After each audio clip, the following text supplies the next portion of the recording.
नाथ भाग्यशाली बहुत बहुत आशीर्वाद सबको। आज भाग्यशाली 12 नवंबर के अंदर मंगलवार का दिन है और हमारी दूसरी क्लास इस समय गणधर्वाद। गणधर्वाद के अंदर सातवें गणधर मंडित स्वामी मौर्य पुत्र स्वामी का महावीर के साथ संवाद शुरू हो। वेद वेदांतों के अभ्यासों मौर्य पुत्र ने दो तीन शंकाओं को आधारभूत बना करके स्वर्ग या देवी देवताओं का निषेध किया है। हालांकि उनको वेद के शब्दों में स्वर्ग कामो अग्निहोत्रम जुहुयात स्वर्ग शब्द भी मिल रहा है और ये विधान मिल रहा है कि जिसको स्वर्ग प्राप्त करने की इच्छा हो वो अग्निहोत्र यज्ञ करे। इसी तरह से जहां जहां पर स्वर्ग शब्द का प्रयोग हुआ, जहां पर देव का प्रयोग हुआ, देवों के नाम आदि का प्रयोग हुआ, अब उनको लेकर के भी मौर्य पुत्र विचार में पड़ गए। आपको सुन करके आश्चर्य इस बात का होगा कि वेदों में सबसे ज्यादा यज्ञ याग होम हवन देवी देवता स्वर्ग आदि और प्राप्ति की प्रक्रिया इसी मुख्य विषय पर वेदों में वर्णन। मेहता जी आपको ध्यान में होगा आत्मा तत्व आदि की दार्शनिक तात्विक बातें वो उपनिषदों में जा रही है। वेदों के अंदर तो मंत्र तंत्र और विधान आकर के देवी देवताओं के बारे में और यज्ञ याग के होम हवन के बारे में ही विधान कर रहे हैं।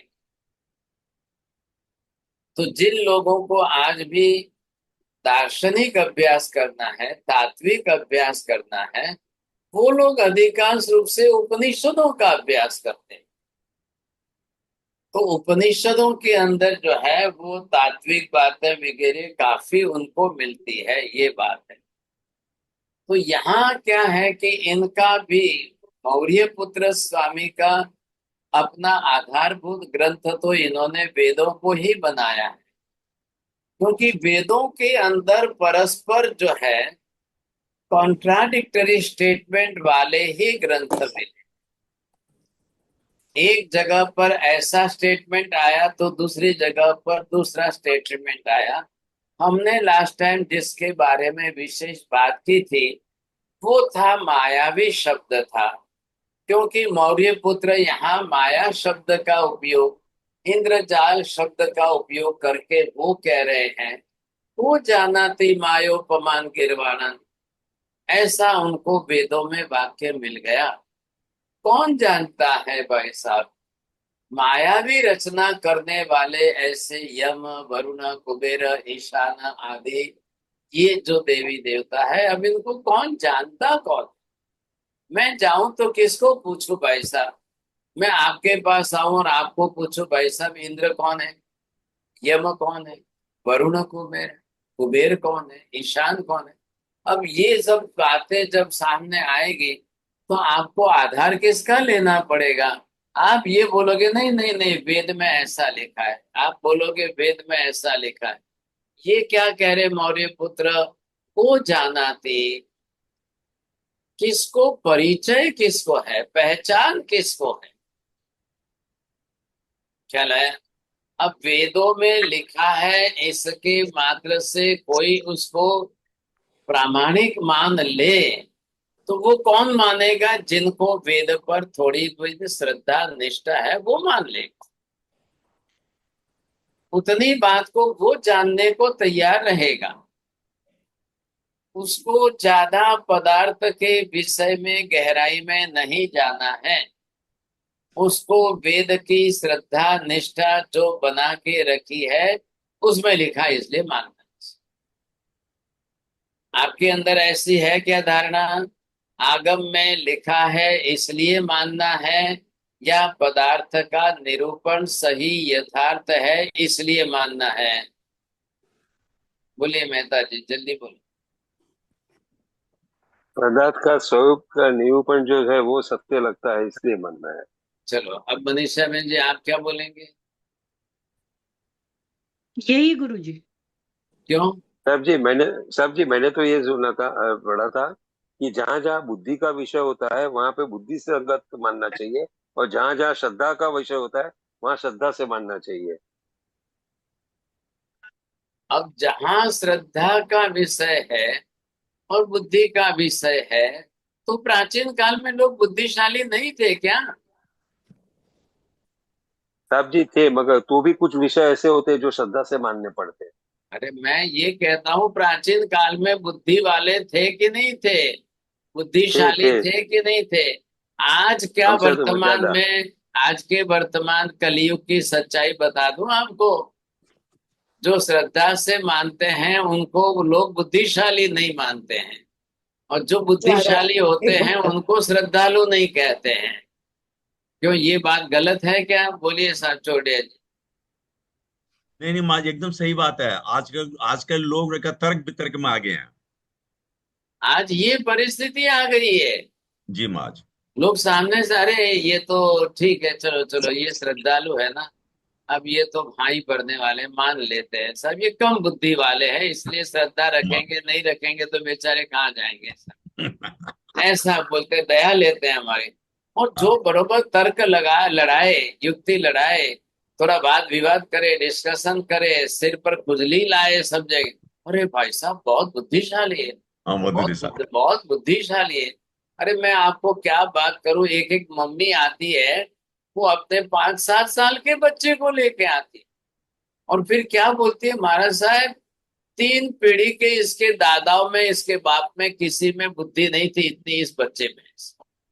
वाह भाई वाह, वाह भाई। अब बताइए उनके बाप दादा को सबको जो है उस मम्मी ने क्या जवाब दिया, और साथ में रहने वाले सब सुनकर ताली बजाते हंसते।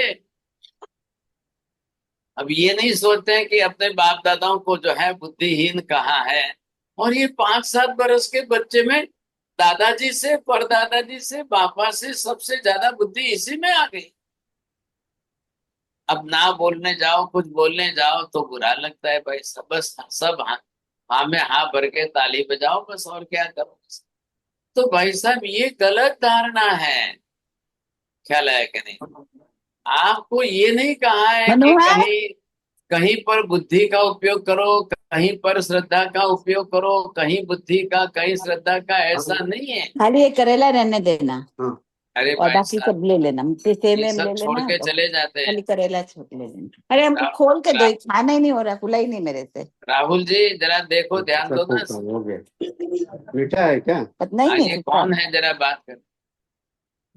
हाँ जी, तो यहाँ पर आपको किसका ध्यान देना है कि जो लोग, श्रद्धा किसका विषय है भाई साहब, कोई बिना बुद्धि के पदार्थों को सिद्ध करके ऐसे ही श्रद्धा से मानोगे वो भी गलत है, तो कल उठ के उसमें भी अंधश्रद्धा आ जाएगी। अच्छा, बुद्धि ही सर्वथा प्रमाणभूत है, और जिसमें श्रद्धा रखे रहे हो, आगम है, जिन वचन है, शास्त्र है, तो वो क्या बिना बुद्धि के गम्य, वो बुद्धि गम्य नहीं है क्या आपके? ऐसा कभी मत सोच। गणधर भगवंतों ने सर्वज्ञों के वचनों को लिखा है, वही तो आगम शास्त्र बना है। तो आगमों के अंदर जो इतनी गहराई बताई गई है, पदार्थों के स्वरूप में, तत्वों के पहचान, तत्वों के प्रतिपादन में, व्याख्याएं करके, डेफिनेशन करके, इतने विस्तार से उन्होंने समझाई है, वो तो आज हमारे बुद्धि में बैठने वाली बात भी नहीं है। मैं आपको एग्जाम्पल दो, बेटा जी ध्यान से सुनना। परमम हवै मंगलम, मंगलम ये नवकार का लास्ट शब्द है।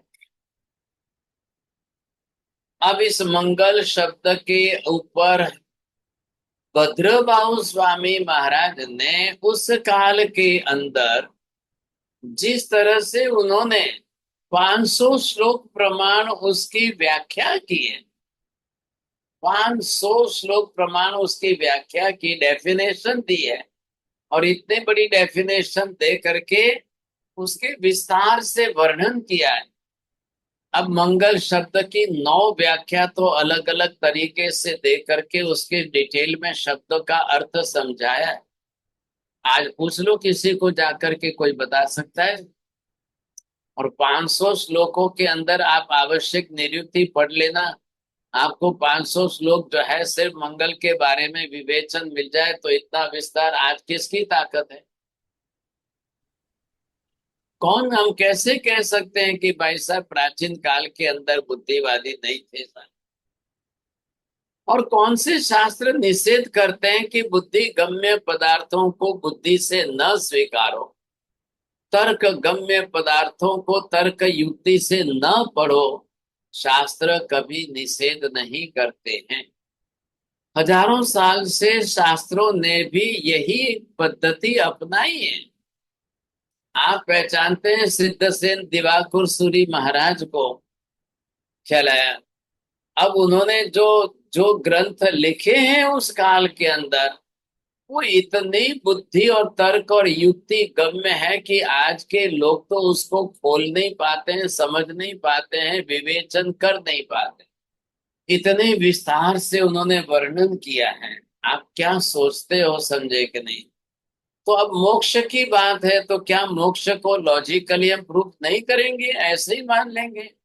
आत्मा की बात आई तो क्या भाई, अरे आप ये सब झंझट छोड़ो, मैं कहता हूं ना आत्मा मान लो, हो गई बात। कौन मानेगा, कितने लोग मानेंगे?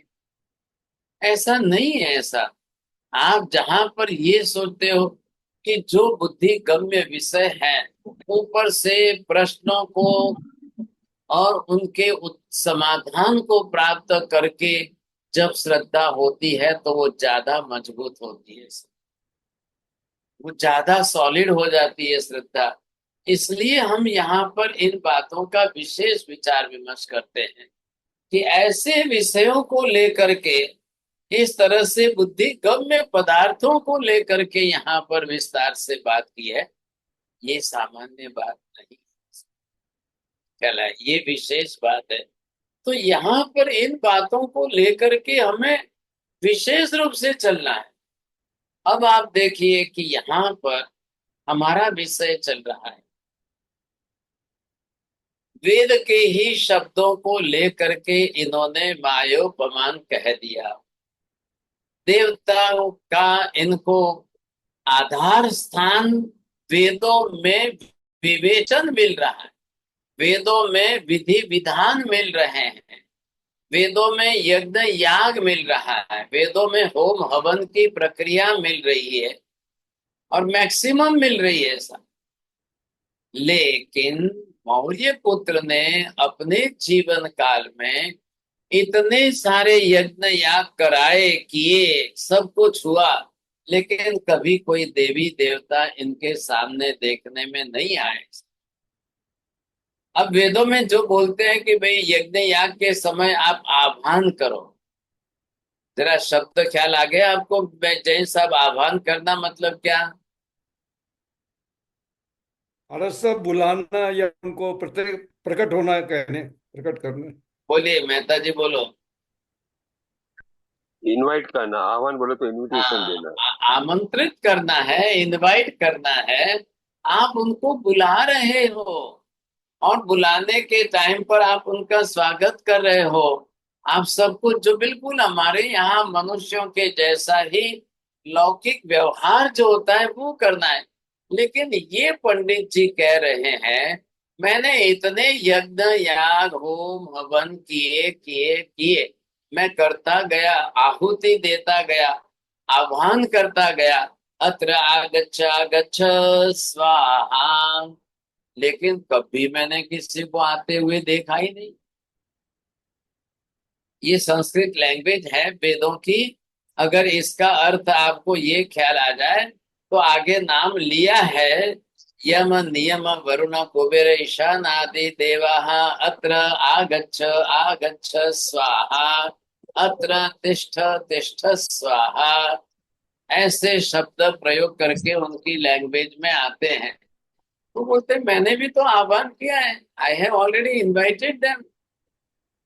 लेकिन कभी कोई आए नहीं, कभी कोई दिखाई नहीं दिए, कभी किसी ने आकर कहा नहीं कि मैं देव हूँ, मैं देव के रूप में आया हूँ, ऐसा कोई कुछ नहीं कह रहा है। ये उनके लिए सबसे बड़ी तकलीफ आ गई समझे के लिए।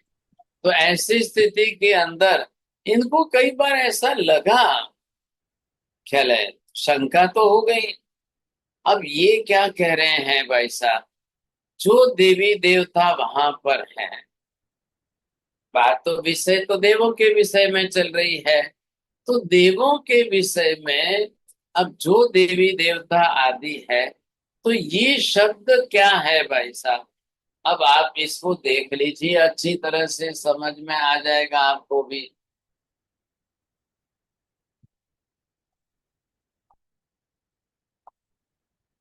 बोलिए विभा बहन जी, आपको क्या लग रहा है? जी साहब जी, देव है परंतु देवलोक नहीं है, तो ऐसा तो नहीं हो सकता। देव है तो देवलोक भी होंगे, फिर देव है और देवलोक भी है, तो ये सही लगता है। देव ही नहीं है और देवलोक भी नहीं है, तो ये भी सही नहीं लगता है। और फिर देवलोक ही नहीं है और फिर भी देव नहीं है फिर भी देवलोक है, तो ये तो कैसे होगा? जब देव होंगे तभी देवलोक होगा।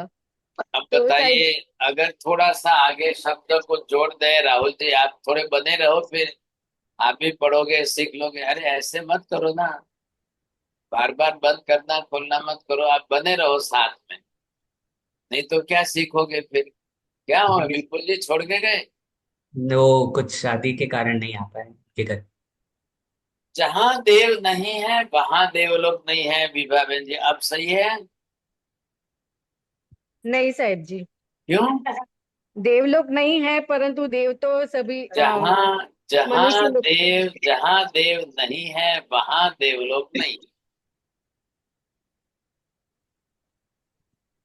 इतनी सी बात में भी शान में शब्द नहीं आ रहा है समझ साहब में जी, जो। देव तो सभी जगह है, तीनों लोक में है, तो नहीं है ऐसा तो है ही नहीं ना साहब जी। अभी अभी बात क्या है? आपके घर में, आपके दिल्ली में है क्या? अभी तो नहीं है, तो फिर तो देवलोक भी नहीं है। आप फिर दिल्ली में देवलोक नहीं है ये बोलो ना फिर आप। हाँ जी। दिल्ली में देव भी नहीं है तो देवलोक भी नहीं है, ये बोलिए ना आप। हाँ जी साहब जी। अब यहाँ बोलिए चौथा क्या है? देव ही नहीं है फिर भी देवलोक है। साहब जी ऐसे भी तो नहीं हो सकता, देव नहीं है हाँ, तो देवलोक नहीं हो सकता। चलो छोड़िए जी, बोलो कल क्लियर करो। मार साहब देव भी नहीं है देव भी नहीं है फिर भी देवलोक है, ये कैसे हो सकता है? अच्छा, देव है परंतु देवलोक नहीं है। मार साहब देव है परंतु देवलोक नहीं है। मार साहब अपने तो जैन के हिसाब से देवलोक तो है। अरे इधर उधर का मत बोलो, जो पढ़ रहे हो उसको न्याय दो ना, ऐसे क्या करते हो? तो मार साहब देवता है परंतु देवलोक में नहीं है, तो हो सकता है ये पहले इसको एक वाक्य, पहले वाक्य को न्याय दो, बाद में दूसरी बात करना, इधर उधर मार की साहब बात। देवलोक में नहीं है तो वो बैंतर जाति में हो सकता है, ज्योतिष में हो अरे भाई सकता है। क्यों इधर उधर का बोलते हो? छोड़ो, आप समझेंगे नहीं आपके, आप बोलिए जैन साहब। ये ठीक नहीं है, देव है लेकिन देवलोक नहीं है, ये गलत सेंटेंस है। हाँ, बस चलो, अब उसका कारण समझाना बाद में। दूसरा, देव है और देवलोक नहीं है, देवलोक भी है, वो ठीक है। स्वर्ग है, देवलोक भी है यहाँ। देव ही नहीं है, देवलोक भी नहीं है, ये ठीक है। देव ही नहीं है फिर भी देव है, ये गलत लगता है। देवलोक तो है लेकिन देव नहीं है, ऐसा नहीं हो सकता। चलिए अब बोलिए किसको समझ में आ रहा है, कितना भाग समझ में आ रहा है आपको, स्पष्ट करना है आपको। बोलिए मेहता जी, बोलो। सब चौथा चौथा वाला पद नहीं समझ में आया। देव ही नहीं है फिर भी देवलोक है, ये नहीं बैठे आज। ये भी देवलोक है, चौथा वाला नहीं समझ, ये सही नहीं लग रहा है।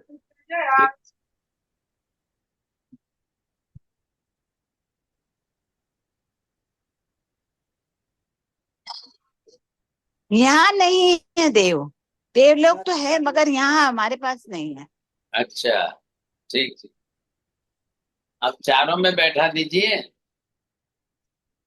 देव है परंतु देवलोक नहीं है, तो ये गलत है। क्यों? देव है क्योंकि क्यों देव गलत? है तो पर देवलोक भी होना है ना। तो जरूरी है कि यहाँ अगर धरती पर देव रहते हो तो? हाँ, तब देवलोक नहीं, तब यहाँ नहीं है धरती पे। हाँ, बोलिए ना, देवलोक नहीं है, पहला तो बन गया कि नहीं बन गया? अगर हाँ, वो कोई देवी देवता देवलोक में नहीं रहते, हमारी धरती पर रहते हैं, तो देवलोक तो होना। तो नहीं है ना, फिर पहला तो जब गया बैठ गया कि नहीं? हाँ, बस, बोलिए।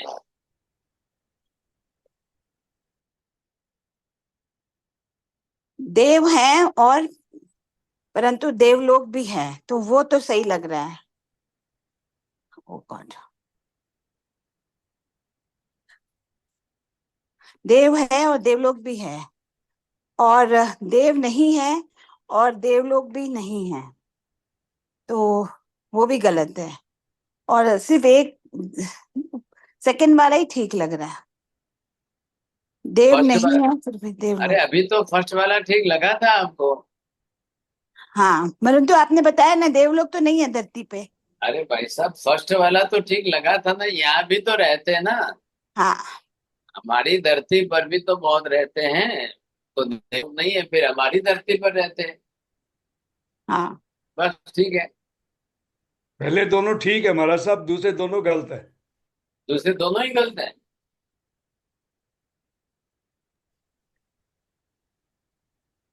अब जहाँ देव नहीं है वहां देवलोक नहीं है। जहाँ देव नहीं है वहां देवलोक नहीं है। चलो, बहुत बहुत आपका नाम लिख दीजिए माता जी आप। नंदिता, नहीं नहीं, नंदिता। हाँ इधर लिख दो ना, आज नए मेहमान है ना आप। नहीं नहीं, मैं पहले भी आई हुई हूँ। अच्छा अच्छा अच्छा, लिख दो, आपका नाम लिख दो। अभी रोज विंडो ओपन रखना, बोलना आप अच्छा। ठीक अब है। यहाँ पर आपने ये देख लिया भाई साहब, आपने क्या संबंध बना दिया, फिक्स कर दिया। क्या देव और देवलोक का अविनाभाव संबंध है क्या? नहीं है गुरुजी।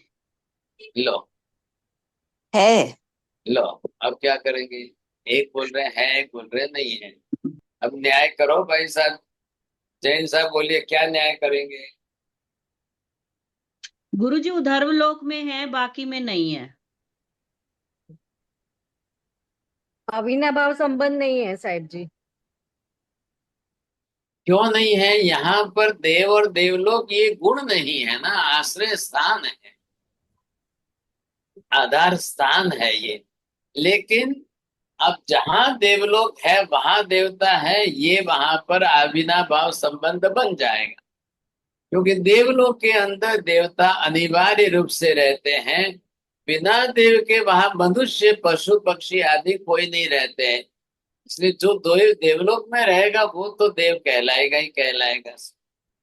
लेकिन जहां देव रहेंगे वो देवलोक कहलाए, ये जरूरी नहीं है। आप कोशिश करिए समझने की। तो अब यहाँ पर जो है, जब देवलोक आ गया, आप उनकी बात करके इनको स्पष्टता करनी है, तो ये पहले आपने आधारभूत स्थान ले लिया।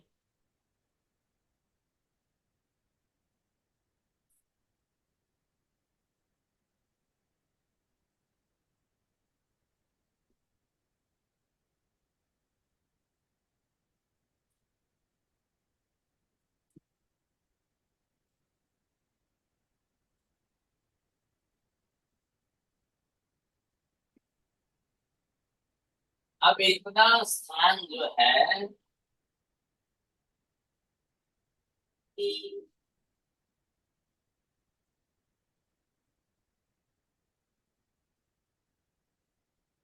तो यहाँ पर आप देख रहे हो कि इतना स्थान यह देवलोक का देवी देवताओं के लिए अविनाभाव संबंध से है। यहाँ की बात मैं नहीं कर रहा हूँ, यहाँ की बात नहीं कर रहे, हम सिर्फ यहाँ की बात कर रहे हैं। अब ये इन्होंने क्या कह दिया, सात राजलोक।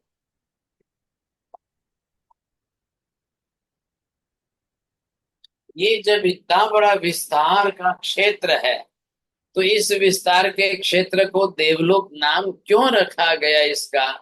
तो भाई एक ही कारण है कि रहने वालों के आधार पर इसका स्थान है। अब यहाँ पर रहने वालों में मेजोरिटी है या दूसरे मेजोरिटी के साथ कोई अन्य माइनॉरिटी भी बोलना है आपको? बोले जी नहीं, ये पूरा 7 राजलोक। अब एक राजलोक ही असंख्य योजन का है, तो ऐसे 7 राजलोक का संपूर्ण स्थान उसको नाम दे दिया है देवलोक। शब्द रचना इन्होंने इसी तरह से की है। अब ये है देव शब्द और इसके साथ जोड़ा है लोक शब्द। हाँ जी, लोक शब्द किस अर्थ में है? बोलिए पमी बहन जी।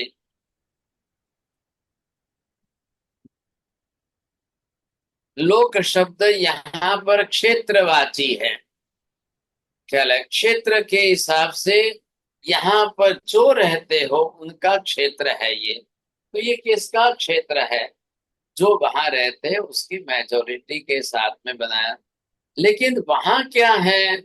देवलोक में देवी देवताओं के सिवाय अन्य कोई मनुष्य, पशु, पक्षी, नारकी, तिर्यंच नहीं रहेंगे। हमारे यहाँ पर क्या है? मनुष्य भी रहेंगे, देवी देवता भी रहेंगे, पशु पक्षी भी रहेंगे। इधर ये परिस्थिति है, इसलिए हमारे यहाँ के साथ इनका अविनाभाव संबंध नहीं बन सकता है। तो यहाँ पर क्या है कि इतना क्षेत्र ही यही मनुष्य क्षेत्र है और इतना क्षेत्र यहाँ पर तिरछा लोक है। अब देवताओं की संख्या इतनी है कि वो देवलोक में तो रहते ही रहते हैं। देवलोक के सिवाय भी अन्य क्षेत्रों में भी रहते हैं, मनुष्य क्षेत्र में भी आकर रहते हैं, तिरछा लोक के असंख्य द्वीप समुद्रों में भी आकर रहते हैं। और वहां से नीचे चले जाओ तो यहाँ पर धरती के नीचे भी उनके परमानेंट निवास स्थान है, वहां भी रहते हैं। इसलिए अविनाभाव की व्याप्ति किसकी किसके साथ बनेगी? जहां जहां देव है वहां वहां देवलोक है, या जहां जहां देवलोक है वहां वहां देव है? बोलिए मेहता जी, ख्याल आ रहा है? जी साहब, जहाँ जहाँ देवलोक है वहां वहां देव है, ये व्याप्ति बनेगी। हाँ।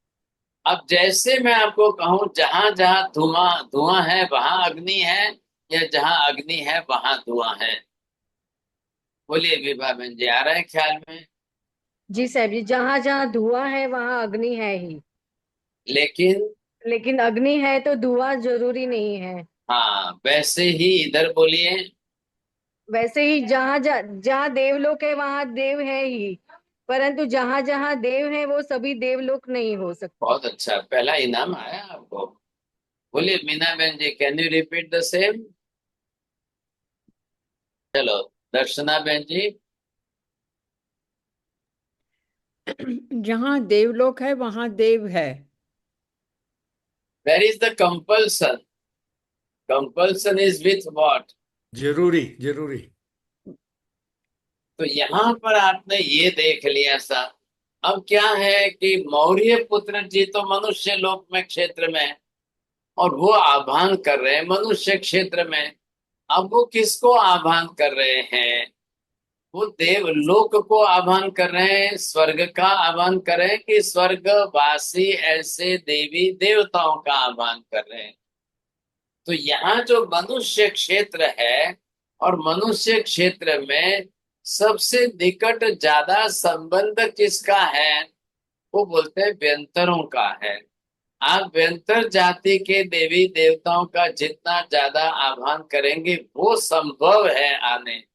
लेकिन ये ऊपर के वैमानिक देवलोग जो है इतने जल्दी मनुष्य क्षेत्र में आने की तैयारी नहीं रखते हैं, सिवाय के तीर्थंकर भगवंतों के समवसरण की रचना।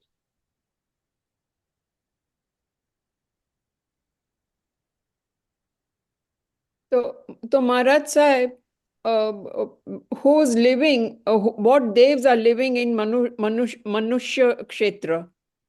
They are Devta, heavenly deities also, some kind of the heavenly deities. They are also living on the earth, our earth, you see. लेकिन वो हमारी धरती तो देवलोक तो नहीं है। मनुष्य रहते हैं वो देवलोक की धरती नहीं है। पशु पक्षी रहते हैं तो मनुष्य वो धरती नहीं है उनकी। लेकिन देवलोक अलग व्यवस्था हो गई साहब। अब देवलोक की व्यवस्था अलग हो गई तो वहां ओनली द हेवनली डिटीज। अब वो जो टॉप क्लास के वैमानिक है वो वहां पर जरूर ऊपर रहते हैं। अब उनके सिवाय के दूसरे देवी देवता कई बार यहाँ आते भी हैं या रहते भी हैं, वो निवास भी करते हैं, उसमें कोई दो राय नहीं। ख्याल आया आपको? लेकिन वो परमानेंट है या नहीं?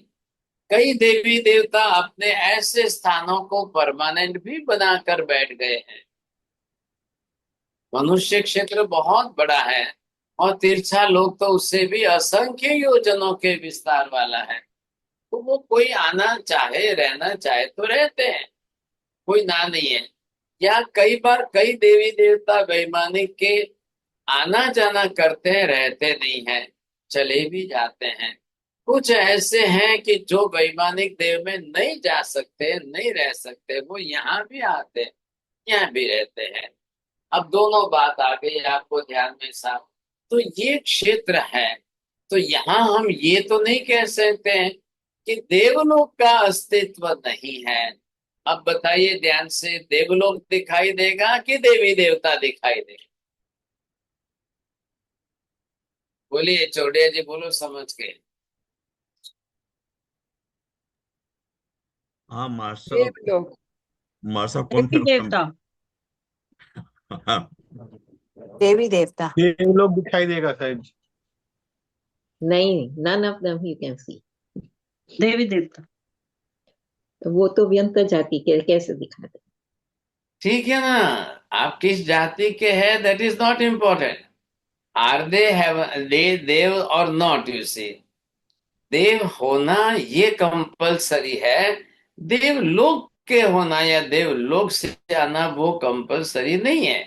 वैमानिक भी देव कहलाएंगे, व्यंतर भी देवलोक देवता ही कहलाएंगे, भवनपति वाले भी देवता ही कहलाएंगे।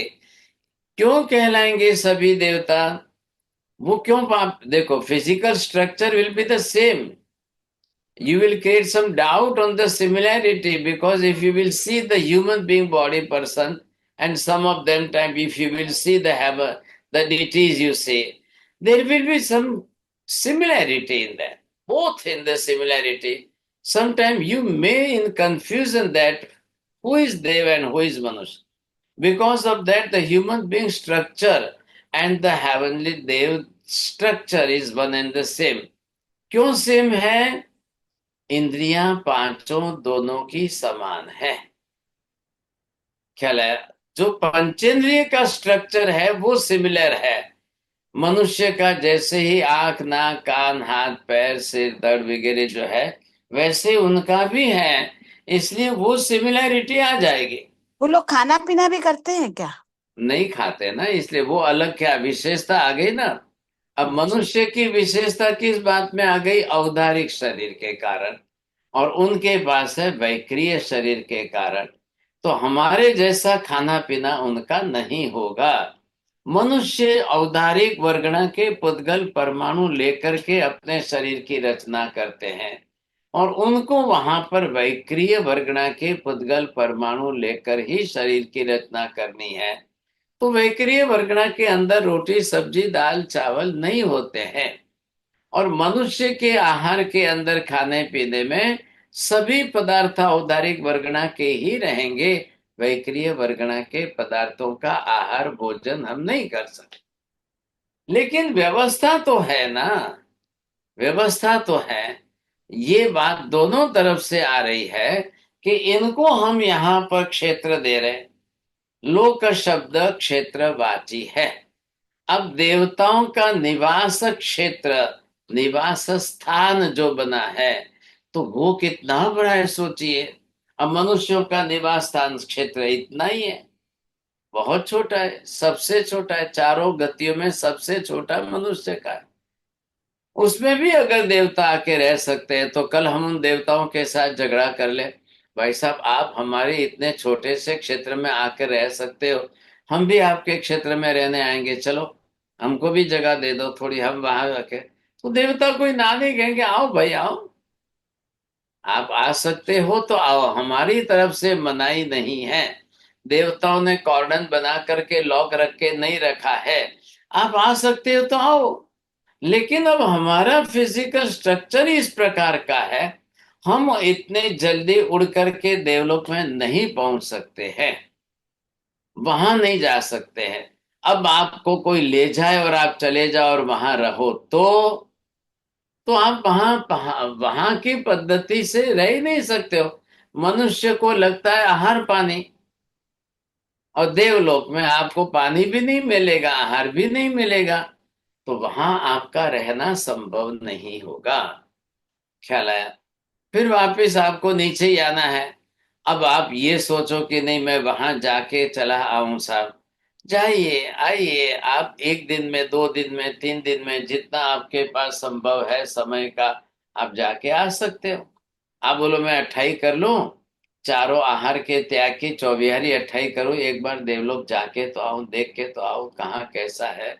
चौड़िया जी है ना आपकी इच्छा, एक बार जाके आ जाओ, घूम के देख हाँ के आ मास्टर। जाओ, फिर हाँ पसंद मास्टर, कोई पड़े। दिखा दे एक बार, कोई दिखा दे एक बार। हाँ पसंद पड़े तो फिर आप बोला कि मैं आऊंगा, नहीं तो नहीं से।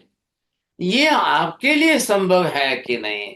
लेकिन एक देवता आया सब, एक देवता ने देवलोक में बैठे बैठे सोचा कि अब देखो, मैं अभी इस समय आप जनवरी में हूं और जून में मेरी मृत्यु होने वाली है, अब मर के तो मुझे जाना ही है सब।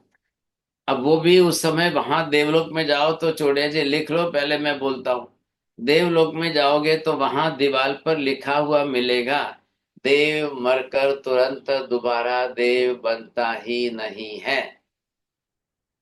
ये जी। शब्द जब आप लिखे हुए सामने दिखाई देंगे ना, तब आप चक्कर खाओगे, अरे अरे अरे अरे, अब मैं देव बनूं, अब मैं तो देव हूं साहब। और 6 महीने पहले आपको ये सिग्नल, रेड सिग्नल मिल जाता है, भाई साहब सावधान, अब 6 महीने में आपका आयुष्य समाप्त होगा और वहां से आपको रवाना होना है। तो फिर आप क्या करोगे, अरे मैं क्या करूं, अरे मैं क्या करूं, अरे मैं क्या करूं। अब आप सोचोगे तो वहां दूसरी लाइन मिलेगी, देवलोक में भी किसी का भी आयुष्य 1 मिनट भी बढ़ता नहीं है। जैसे वहां के रूल्स रेगुलेशन, वहां का कॉन्स्टिट्यूशन है, आपको पढ़ना तो पड़ेगा कि नहीं? ऐसे ही तो जाकर आप अपनी तरफ से तो कुछ भी बदल नहीं कर दोगे ना, वहां तो आप कुछ नहीं कर सकोगे। तो वहां पर जो नियम है वो आपको फॉलो करने होंगे साहब। अब आप क्या करोगे भाई साहब, अब आप क्या करोगे ऐसी स्थिति में? बोलिए। साहिब जी, ऐसे सिग्नल मिलने से सभी देवताओं के आरती ध्यान शुरू हो जाएंगे फिर तो। हाँ बरोबर। अब उन्होंने क्या हुआ, 6 महीना मतलब आज जनवरी है और जून में मुझे जाना है वहां पर, समझे क्या? तो मुझे तो जून में जाना है, तो मैं क्या करूंगा, मैं कहाँ जाऊंगा, क्या करूंगा भाई साहब?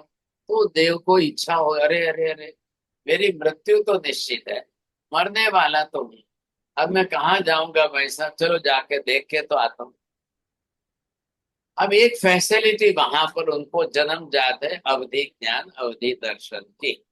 तो वो अवधि ज्ञान अवधि दर्शन होने के कारण देवता को जो इच्छा हो तो वो जाए, देख के आए, ये उनका संभवता है, पूरी बनती है।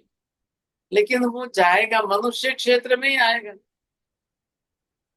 ये बात तो निश्चित हो गई कि अब देवताओं को किसी को भी आना है तो यहाँ पर ही आना है, मनुष्य क्षेत्र। जो जो परमानेंट नियम है वो आप समझ लो, क्षेत्र ये है। लेकिन मनुष्य में भी आए या पशु पक्षी में भी आए, दोनों में से आपको जिस किसी में भी आना है आइए, आना यहाँ पर है। अब आप नीचे तो नहीं जा सकते हो साहब, बोलिए दर्शना बहन जी। तो महाराज साहेब,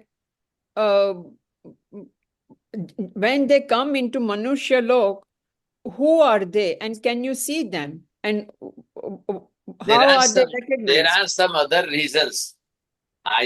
Sometime you may see them or sometime you may not, you see. If they will make that type of the physical structure you see, then it is possible to see. Otherwise, you will not see. Do you Ab- feel their presence? Yes, yes. They will say you also. If you will ask the question, they will give you the answer. And they will give you their presence also, the proof of their presence. No doubt. But sometimes it is not possible to see them. Or if you will say that I want to see you, they will change their form, you see, immediately. And they will present in front of you. Now you can see them. वो बात अलग हो गई ना. अब देखिए तीर्थंकरों के चरित्र में तो है ही. जब माता जी ने संतान को जन्म दे दिया है, अब वो माता जी है और वहां इंद्र आकर के स्वयं कहते हैं कि हम मेरू पर्वत पर भगवान को ले जाकर अभिषेक करेंगे.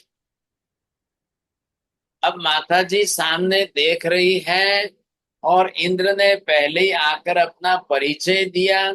आप डरेंगे नहीं माता जी, घबराइए मत, हमारे से डरने की जरूरत नहीं. हमारी एक शाश्वत व्यवस्था है, एक परमानेंट आचार है. हम यहाँ से तीर्थंकर भगवान को मेरू पर्वत पर ले जाएंगे, अभिषेक करेंगे, वापस आपके पास से ही लाकर देंगे. ऐसी स्थिति में अब आप देखिए first day of the delivery, अब इमीडिएट कोई अपने संतान को दे दे, it is not possible at all.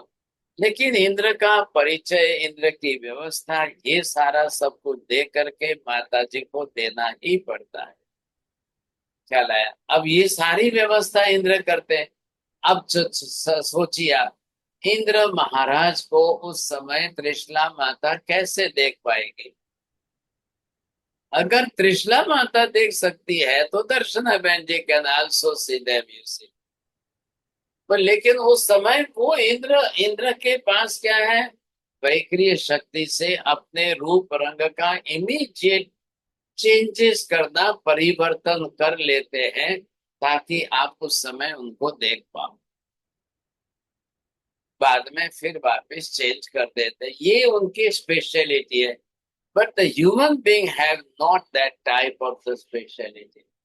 मनुष्य कभी भी अपने शरीर की रचना को बदल नहीं सकता है.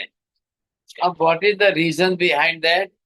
The only reason is this, औदारिक वर्गणा के पुद्गल परमाणु है हमारे पास. उनके पास औदारिक नहीं है और हमारे पास वैक्रिय नहीं है. हालांकि यहाँ पर भी वैक्रिय वर्गणा के पुद्गल परमाणु it is available in the atmosphere everywhere. लेकिन हमारे पास उतनी वो शक्ति नहीं है कि हम उसको ग्रहण कर सके, ले सके, वो नहीं है. उनके पास है, वो लेते हैं, बरोबर ले सकते हैं सब. तो ये फर्क है, ये विशेषता का फर्क है. तो ये जो परमानेंट सिस्टम है, इसको पहले हम क्लियर कर लेंगे एक एक वन बाय वन. इतनी परमानेंट स्पेशलिटी है, इतने प्रकार की स्पेशलिटी है कि वो हमें क्लियर करने से बहुत आसानी से समझ में आ जाएगा. हाँ जी बोलिए साहब. जी महाराज साहब, वेद और उपनिषद में क्या फर्क होता है महाराज साहब? अरे भाई वो अलग अलग ग्रंथ है, अलग अलग सब्जेक्ट के दृष्टिकोण से लिखे हुए ग्रंथ है. अभी मैंने आपको बताया कि पदार्थ विज्ञान है, द्रव्यानुयोग के विषय है, फिलोसॉफिकल है, लॉजिकल अप्रोच, वो उपनिषदों में ज्यादा है. अच्छा. वो बातें, वो विषय जो है उपनिषदों में ज्यादा मिलता है. वेदों में मैंने बताया आपको कि यज्ञ, याग, होम, हवन, मंत्र, तंत्र, विधि, विधान, यही ज्यादा मिलते हैं. ठीक है महाराज साहिब जी, देव नारकी में भी जाकर आ सकते हैं, मिलने को भी संभावना है. किसी को जाना है तो कोई निषेध नहीं है, लेकिन वो खुद कभी जाना ही पसंद नहीं करते हैं साहब. उनका अपना जो है एक क्राइटेरिया है स्पेशल. कोई इतना जल्दी जाना उचित नहीं समझते. पर किसी को अवधि ज्ञान से पता चले किसी आत्मा के हाँ बारे हाँ, में तो बिल्कुल बिल्कुल जाने की संभावना बनती है, लेकिन अब नरक क्षेत्र ऐसे हैं कि वहां उनके लिए पैर रखना भी उचित नहीं है सर। मनुष्य क्षेत्र में भी नहीं आते हैं, तो वहां जाना तो और भी गलत समझ। गुरुजी, हम मनुष्य लोग से ज्योतिष जो देवता है उनके विमान तो देख ही रहे हैं। बिल्कुल सही बात है, देख रहे हैं, लेकिन अब उस ज्योतिषी विमान को देखना, उसको देव समझना या उसको देव लोक मानना, ये कहाँ तक सही है। मौर्य पुत्र जी भी देख रहे हैं, लेकिन अभी इतनी जल्दी वो उनको देव मान करके मानने के लिए तैयार नहीं है, ये बात भी है। Yeah, Master, I had a question. From until what Gunasthana do the Dev come to the earth without the Tirthankars around? गुणस्थान Up to what, from what Gunasthana they come to visit on the earth? You said some of them do come to visit on the earth. they have only first and fourth. The Devi Devata already have either the first Gunasthan Mithyatva or the fourth Gunasthan Samyak Drishti. There are only the two Gunasthan for them, bas. Okay, so fifth and sixth, they don't come to visit on the earth? Not at all, because fifth is starting with the Samaik, and they cannot do any Samaik there. No, from up to what Gunasthana the Dev come to visit on the earth? First one or the fourth one, they are only on that Gunasthan, so either they should come or on the earth or not. They will be on the same. Okay, thank you.